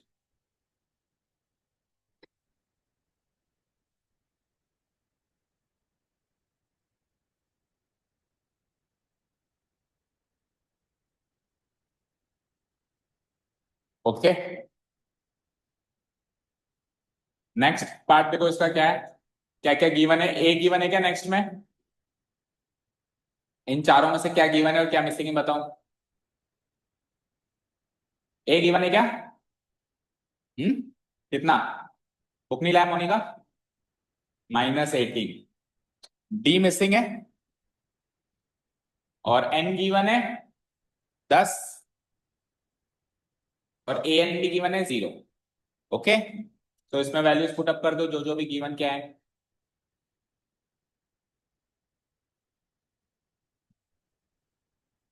Put the values. So a n की वैल्यू क्या है? 0। ए की वैल्यू क्या है? माइनस का 18। N is missing, no n is given 10 -1। D is missing, तो जो मिसिंग है उसको डी का डी रहने दो। 0 -18 प्लस 10 -1 क्या होता है? 9। तो ये 9D हो गया। -18 को उधर बुलाओ जरा। 0 + 18, उधर क्या बचा? 90। 0 + 18 is 18 equal to 90। So d की value is 18/9। That comes out to B.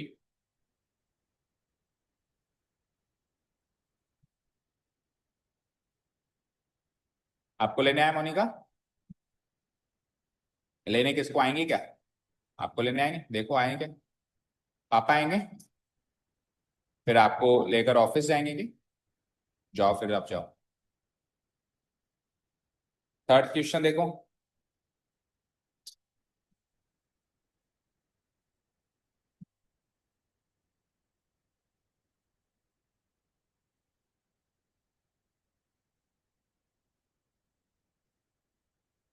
Third में क्या मिसिंग है? एक।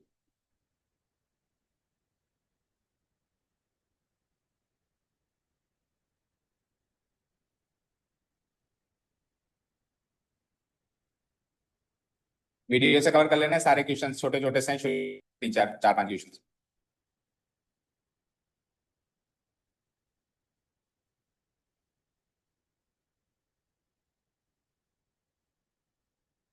हो गए दो questions. Let's take the third one. Third में क्या मिसिंग है और क्या गिवन है बताओ। थर्ड में क्या मिसिंग है? ए मिसिंग है, पहला पार्ट ही मिसिंग है। डी क्या है? -3। एन क्या है? 18। एंड ए एन क्या है? -5। चलो पुट द वैल्यूज।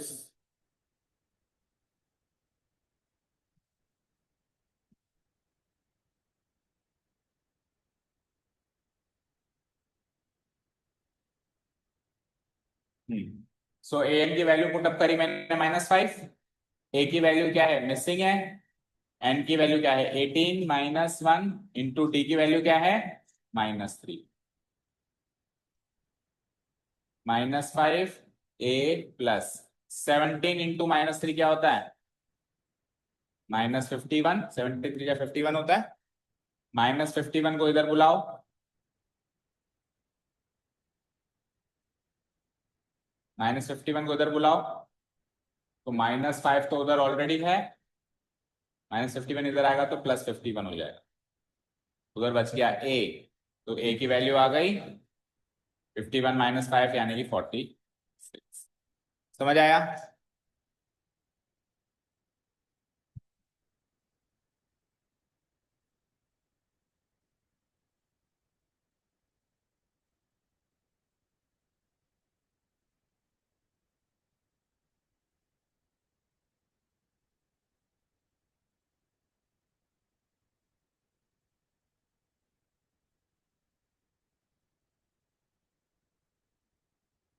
समझ आया?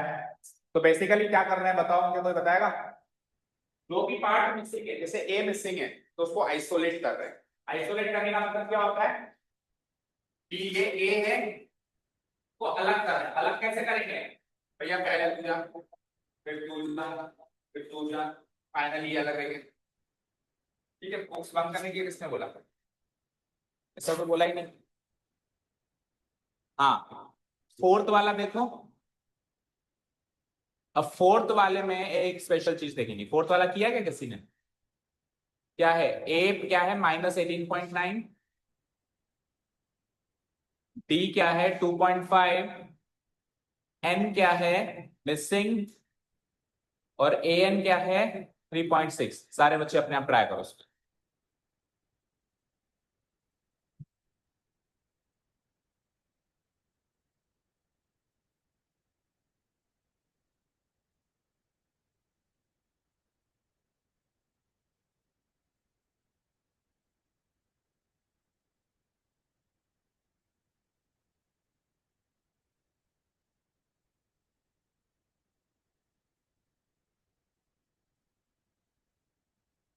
क्या?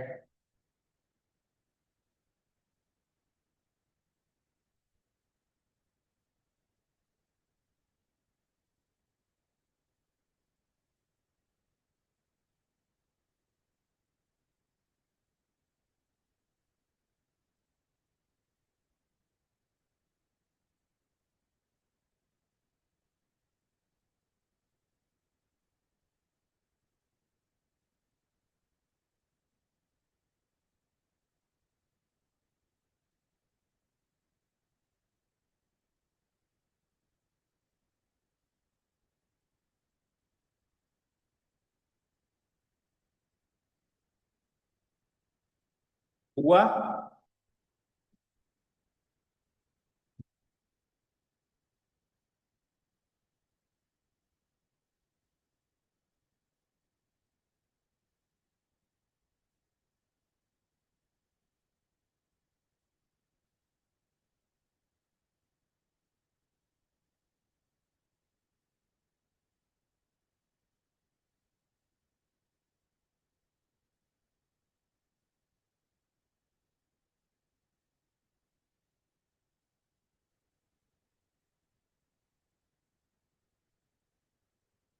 हुआ।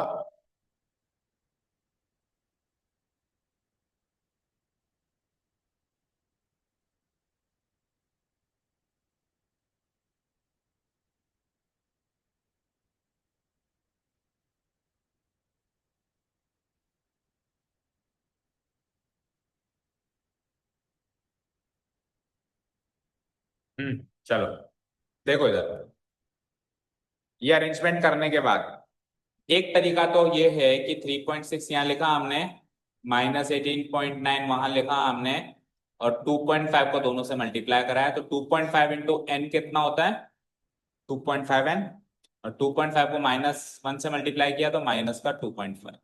ठीक है, नेक्स्ट स्टेप पे हम आए, तो 3.6 इक्वल टू, इन दोनों को सॉल्व करना पड़ेगा, ये न्यूमेरिक है, दोनों कॉन्स्टेंट्स हैं, तो -18.9 -2.5, माइनस माइनस प्लस होता है बट साइन माइनस का रहता है, जोड़ो। हाँ, उस पर भी चलेंगे। -18.9 -2.5, 9 और 5 14, 18 और 2 20 और 1 21, माइनस का 21.4 हो गया, और साथ में क्या है मेरे पास 2.5n। अब -21.4 को इधर लेके आओ तो 3.6 प्लस 21.4 हो गया, और उधर क्या बचा 2.5n।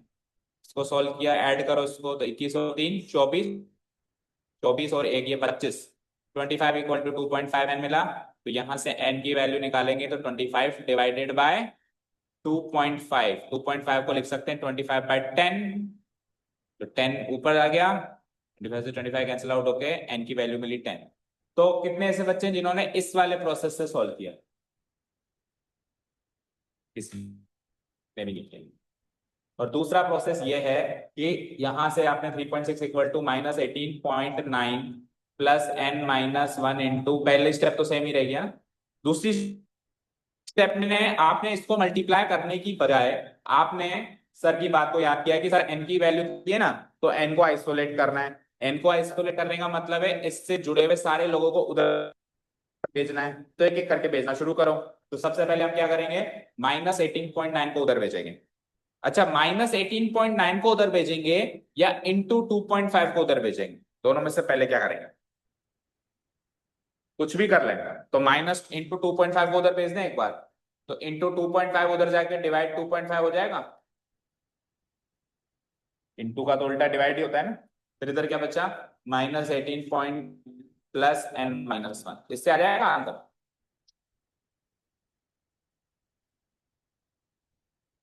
आ जाएगा, आ जाएगा सर। अच्छा बेटा, जब भी हम चीज को इक्वेशन में किसी एक वेरिएबल को आइसोलेट करते हैं, आइसोलेट करने का मतलब बाकी चीजों को उधर भेजते हैं, तब हम बॉडमास का रिवर्स रूल फॉलो करते हैं। क्या फॉलो करते हैं, बॉडमास का रिवर्स रूल, इक्वेशन में आइसोलेट करने के लिए बॉडमास का रिवर्स रूल फॉलो करते हैं। तो एक जगह गुणा है, एक जगह प्लस या माइनस, तो हम प्लस या माइनस का काम पहले करेंगे, बॉडमास में गुणा का काम पहले करते हैं। देखो इधर मैंने बॉड रूल फॉलो किया, पहले गुणा, फिर जोड़ना। ठीक है, इधर मैंने इसको देखा है, इसमें इक्वेशन नहीं माना, इसको मैंने सिंपलीफिकेशन का इक्वेशन माना, सिंपलीफिकेशन का इक्वेशन में हम बॉडमास का रूल फॉलो करेंगे।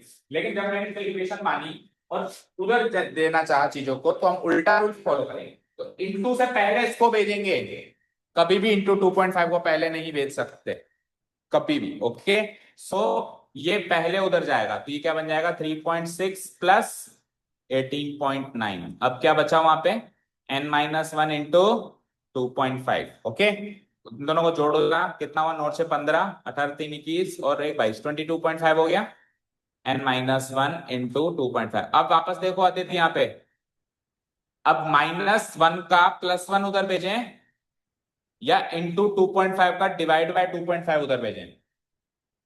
क्यों? बोर्ड मास का रिवर्स रूल फिर फॉलो करेंगे। ब्रैकेट पहले सॉल्व होता है, ब्रैकेट के अंदर वाली चीज पहले सॉल्व होती है हमेशा। बोर्ड मास का रूल क्या है? Bracket of division multiplication subtraction and addition and subtraction, यही है ना? तो ब्रैकेट पहले आ रहा है, लेकिन रिवर्स रूल में ब्रैकेट क्या आएगा? बाद में। तो इस ब्रैकेट को बाद में देखेंगे, पहले मल्टीप्लाई आ जाएगा। BODMAS, पहले ब्रैकेट आएगा, बाद में क्या आएगा? मल्टीप्लाई। लेकिन अभी हम इक्वेशन सॉल्व कर रहे हैं तो रिवर्स रूल फॉलो करो। पहले किसकी बारी आएगी? मल्टीप्लाई। बाद में किसकी बारी आएगी? ब्रैकेट की। तो यानी पहले मल्टीप्लाई वाले को भेजना है, बाद में ब्रैकेट वाले को सॉल्व करना है।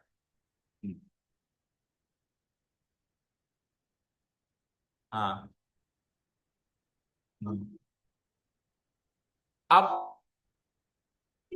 अब आपने इसको ऐसे इंटू कर दिया, ठीक है, उस पर भी बात करते हैं। तो अगर मैं इंटू 2.5 उधर लेके जाऊं तो 22.5 डिवाइडेड बाय 2.5, इधर क्या बचा? n-1। इसको जब आप काटोगे तो 25 इंटू 9 होता है 225। 25 की टेबल याद होनी चाहिए थी। और देखो, एक डेसिमल प्लेस ऊपर है, एक डेसिमल प्लेस नीचे है, तो इक्वल डेसिमल प्लेस, डेसिमल से डेसिमल खत्म। जब ऊपर भी सेम डेसिमल प्लेस हो, नीचे भी सेम डेसिमल प्लेस हो, तो डेसिमल से डेसिमल खत्म। तो 225 बाय 25 करेंगे तो 9 टाइम्स आ जाएगा। अब -1 को उधर भेजो, तो इधर क्या बचा? n, और उधर क्या है? 9, और -1 इधर आके +1। तो n की वैल्यू क्या आ गई यहां से? बोलो, 10। ये इंप्लाइज का साइन भी लगा देना हर जगह। इधर क्या किया हमने? सिंपलिफिकेशन पार्ट किया, और एंड में लेके जाकर, बिल्कुल लास्ट में लेके जाकर मैंने इनक्वाइज कर दिया। एन को आइसोलेट करने का काम स्टार्टिंग में, लास्ट में किया। इस वाले केस में क्या किया? शुरू से ही एन को आइसोलेट करना शुरू किया। भैया तुम जाओ, तुम जाओ, तुम जाओ, तुम जाओ, एन आइसोलेट हो गया। शुरू से ही प्रोसेस हो गया। मीका ने जो किया, शुरू में ये वाला प्रोसेस फॉलो किया, बाद में ये वाला प्रोसेस फॉलो किया, दोनों का मिक्सचर कर लिया। तो आंसर तो तीनों से ही आएगा। तो चॉइस इज अवर्स कि हम कौन सा पार्ट शुरू फॉलो करें। सबसे करेक्ट या मेरा रिकमेंडेशन या suggestion low, you will follow this part. और यहां से ऐसे सवाल बहुत सारे हैं, मतलब आधे से ज्यादा सवाल ये भी भरे पड़े हैं जिसमें एन मिसिंग है। जिसमें क्या मिसिंग है? बोलो। इसमें एन मिसिंग था ना? तो बहुत सारे ऐसे सवाल आएंगे जिसमें एन मिसिंग रहेगा आगे वाले वर्ड प्रॉब्लम्स में। तो जब भी एन मिसिंग हो तो क्या? ठीक है, ए को भेजो, डी को भेजो, -1 को। बोलो, रूल याद रखो। ए को भेजो, सबसे पहले ए को भेजा आपने, फिर डी को भेजा, और लास्ट में -1 को इधर भेज दिया प्लस। ओके, क्या रूल फॉलो करोगे जब भी एन मिसिंग होगा? पहले किसको भेजोगे? ए को। फिर किसको भेजोगे? डी को। और लास्ट में -1 जो बचेगा उसका किसको भेज दोगे? +1। दोनों ही चीजों में आपने एक चीज नोटिस करी क्या बच्चों? मतलब एन का जो आंसर आया उस पे किसी ने गौर फरमाया? क्या आया?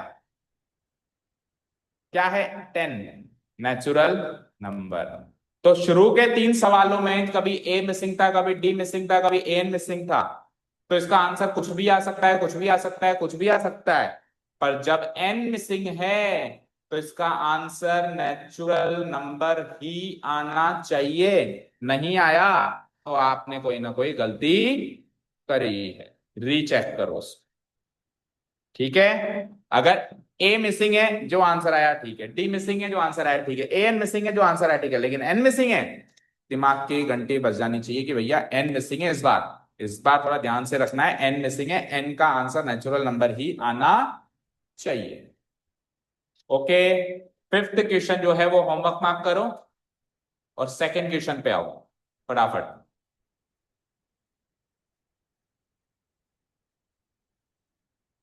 Choose the correct choice in the following, बस ये सेकंड करेंगे, थर्ड से फिर कल करेंगे।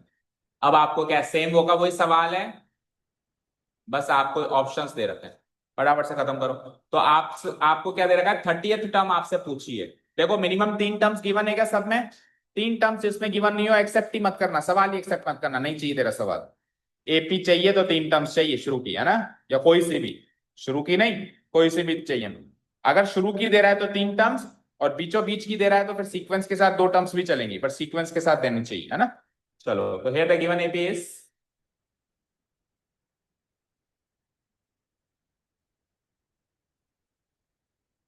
अब कुछ कुछ बातें याद करते हुए चलना, इस सवाल से शुरू हो जाएंगी वो चीजें। गिवन एपी डाल दी मैंने। जैसे ही आपको एपी दिखाई दे, जैसे ही आपको तीन टर्म्स की एपी दिखाई दे, पहला काम आपको जो करना है वो है ए और डी निकालना। जैसे ही आपको शुरू के तीन टर्म्स की एपी दिखाई दे, सवाल जो मर्जी हो, पहला काम क्या करना है, ए और डी निकालना, क्योंकि ए और डी पर ही अगले जो भी इसने पूछा है वो बेस्ड रहेगा। सो ए निकालना है, डी निकालना है। ए की वैल्यू A1 होती है, डी की वैल्यू A2 माइनस A1 भी हो सकती है, A3 माइनस A2 भी हो सकती है, कोई भी एक तरीके से आप निकाल लो।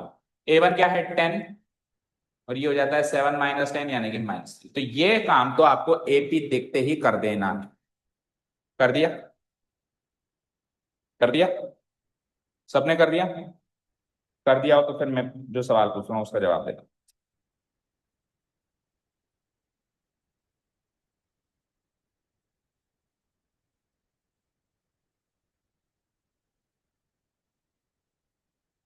कर दिया क्या सबने? हाँ जी। अब इधर देखो, मेरी बात सुनो, इस सवाल का जवाब दो। जनरल टर्म फॉर्मूला में कितने कंपोनेंट्स हैं? कौन कौन से? ए डी एन और ए एन। उन चार में से यहां पे कौन से गिवन हो गए, मतलब मैंने निकाल लिए? ए और डी। बचे क्या? एन और ए एन। अब ध्यान से सुनना, जब भी एपी गिवन होगी, जब भी एपी गिवन होगी, आप कितने भी सवाल करो, ये कंफ्यूजन एंड तक रहेगा। तो शुरू से थोड़ा क्लैरिफाई करते चलो। जब भी कोई एपी गिवन होगी तो ए और डी तो आप चुटकी में निकाल लोगे। अब ये जो 30 यहां पे गिवन है, अगर ये एन है तो ए एन मिसिंग है, और अगर ये ए एन है तो एन मिसिंग है। कुल मिला के तीन चीजें गिवन हो गई। पूरी एक्सरसाइज में यही चलेगा कि तीन चीजें गिवन, एक मिसिंग। तो इसका डिसीजन कैसे लें कि ये एन है या ए एन? ए और डी तो यूं निकाल लेंगे। इसका डिसीजन कैसे लें कि जो एक्स्ट्रा वैल्यू गिवन है या डेटा गिवन है वो एन है या ए एन? आप सोचो, ये एन की वैल्यू है 30 या ये ए एन की वैल्यू? A N. आप ए है, आप ये एन की वैल्यू है या ए एन की? ए एन, यानी एन मिसिंग है इस सवाल में आपके साथ। ये ए एन की वैल्यू है, ए एन की, एन की, एन या ए एन? एन। अभी तो आप एन कह रहे थे। ये एन की वैल्यू है यानी एन मिसिंग है। ये एन की वैल्यू है और यहां पे मिसिंग क्या है? A N. अब देखो, पहले एक बार समझो सवाल को। इस एपी का 30वां टर्म निकालो, तो 30 तो उसका सीक्वेंस है ना। 30वां टर्म निकालो तो 30 क्या है उसका? Number sequence. सीक्वेंस क्या होता है? एन। एन तो नीचे लगता है ना, ए एन, तो एन होता है सीक्वेंस। अब वो निकालना है, उसकी वैल्यू निकालनी है, दैट मीन्स ए एन निकालना है। ए एन हमेशा वैल्यू होती है, एन हमेशा सीक्वेंस होता है। फिर से सुनो, एन हमेशा क्या होता है? सीक्वेंस। ए एन क्या होता है? वैल्यू।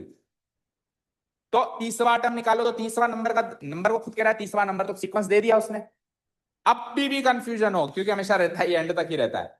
अभी भी कंफ्यूजन हो तो एक चीज याद रखना, जिसके पीछे THRDNDST ऐसे अक्षर लगे हुए हो, first, second, 30th, 14th, third, RD, ND, ये सीक्वेंस वाले अक्षर लगे हुए हो, वो हमेशा n की वैल्यू होगी। किसकी वैल्यू होगी? बोलो। अच्छा, आपने इधर देखो, इधर देखो स्क्रीन पे, आपने n टर्म पढ़ा है या ANth टर्म पढ़ा है? क्या पढ़ाया गया है आपको? तो TH किसके आगे लगता है? N के आगे या AN के आगे? तो ये TH लग रहा है, लग रहा है, तो ये N बना या AN बना? N बना।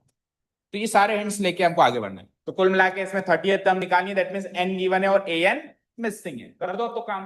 अब तो यूं ही कर दोगे ना, तीन चीजें मिसिंग हो गई, तीन चीजें गिवन हो गई, N equal to 30 and AN is missing. We know that. nth term formula लिखो। हाँ, N और AN। अभी बात करते हैं उस पर कैसे निकालेंगे। ए क्या हो गया? 10 प्लस n क्या है 30 -1 इंटू डी क्या है -3। अच्छा वन मोर थिंग, एक और चीज ध्यान में आ रही है, देखो इधर देखो, जब आप लिख रहे हो a plus n -1 into D, तो जब आप d की वैल्यू डाल रहे हो तो इन केस वो पॉजिटिव है तब तो कोई फर्क नहीं पड़ेगा आपने मल्टीप्लाई का साइन लगाया या नहीं लगाया, क्योंकि नेक्स्ट स्टेप में आप 3 इंटू एन और 3 इंटू -1 कर दोगे, इतना कॉमन सेंस होगा।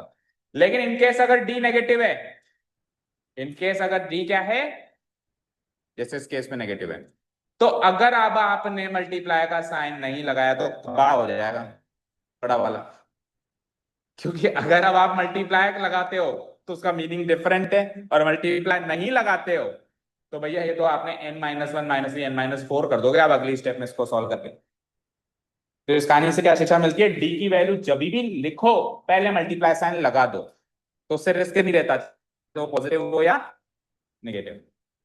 ये गलतियां हैं बेटा कुछ पिछले सालों में जो बच्चों ने करी है। टीचर के पास सबके पास ज्ञान है, बट एक्सपीरियंस टीचर का एक्सपीरियंस यूज करना है, ये आपका काम है। पिछले साल इतने सारे बच्चों की कॉपियां हमने चेक करी होगी, इतने सारे डाउट्स आए होंगे, तो वो एक्सपीरियंस आपके साथ शेयर किया जा रहा है। ये बच्चे ये गलतियां करते थे तो आपको बता रहे हैं कि आप ना करें, ठीक है। सो 10 प्लस 29 इंटू -3 करना है। सो 10 प्लस 29 इंटू -3 होता है माइनस का 87 शायद, है ना। माइनस का 87 में 10 जोड़ेंगे तो माइनस का 77 आंसर आ जाएगा। ऑप्शनल क्वेश्चन है, यानी option C is the right answer. अब आप बताओ मेहिका, आप क्या कह रहे हो।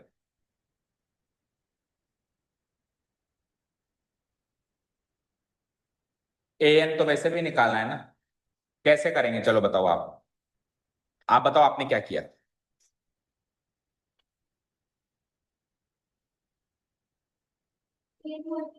A30 इधर देखो सारे बच्चे, हाँ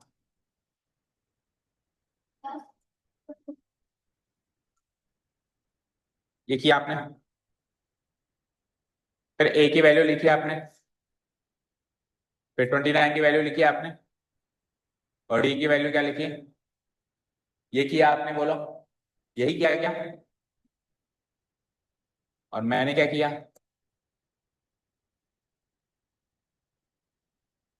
तो आपने और मैंने सेम ही तो किया, बस आपने ये लिखा नहीं सीधे लिख दिया। तो अगर आप बेटा सीधे लिख रहे हो तो ये आप अभी फर्स्ट एक्सरसाइज पे घूम रहे हो। अभी हमारी सारी अंडरस्टैंडिंग nth टर्म फॉर्मूला के इर्द गिर्द घूमनी चाहिए कि उसके 4 कंपोनेंट होते हैं। तो चीज आपको पता है तो लिख देने में क्या बुराई है, समझे, क्लियर। अच्छा वन मोर थिंग, आप यहां पर भी n की वैल्यू डाल सकते हो नेक्स्ट स्टेप में। ए एन की वैल्यू गिवन है ना 30, तो ए एन को भी आप A30 लिख सकते हो। अब तो आपकी चीज और मेरी चीज बिल्कुल सेम हो गई। आप यहां पर भी n की जगह 30 डाल सकते हैं, वैल्यू 30 है तो जो ए एन निकाल रहा था ऑप्शन में A30 निकाल रहा है, ठीक है, नो डाउट्स। फॉर्मूला तो आपका और मेरा सेम ही है ना, अलग है कहाँ। मैंने भी तो a plus n minus 1 times d किया, आपने n माइनस को सॉल्व करके 9 किया बस। और मैंने पहले लिखा अगले स्टेप में 29, पहले माइनस 1 लिखा, फिर 30 माइनस 1 लिखा, फिर 29 लिखा। आपने 29 सीधे लिख दिया। फॉर्मूला का आपका और हमारा अलग यूज किया गया है, बस आपने 2 स्टेप्स खाली बीच में, ठीक है, क्लियर। ओके, लास्ट क्वेश्चन इसका होमवर्क मार्क करो, बाकी कल करेंगे, मतलब इसका सेकंड पार्ट।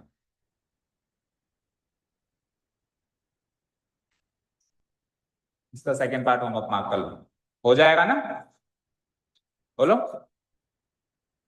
उसमें भी एन की वैल्यू गिवन है क्योंकि उसके आगे टीएच लिखा हुआ है 11th, तो सेम क्वेश्चन हो गया। एन की वैल्यू गिवन है 11 और ए एन की वैल्यू निकालनी है, और ए और डी तो 80 से ही निकल जाएगा, निकल जाएगा, ऑप्शन सी, ठीक है, क्लियर। चलो हो जाएगा मेरी का सेकेंड वाला, ये वाला हो जाएगा। एन की वैल्यू 11 गिवन है, यहां से आप ए और डी निकाल लेंगे, तो ए डी और एन तीन चीजें आ गई, निकालना है आपको, ठीक है। Thank you so much for listening to us, next day keep learning.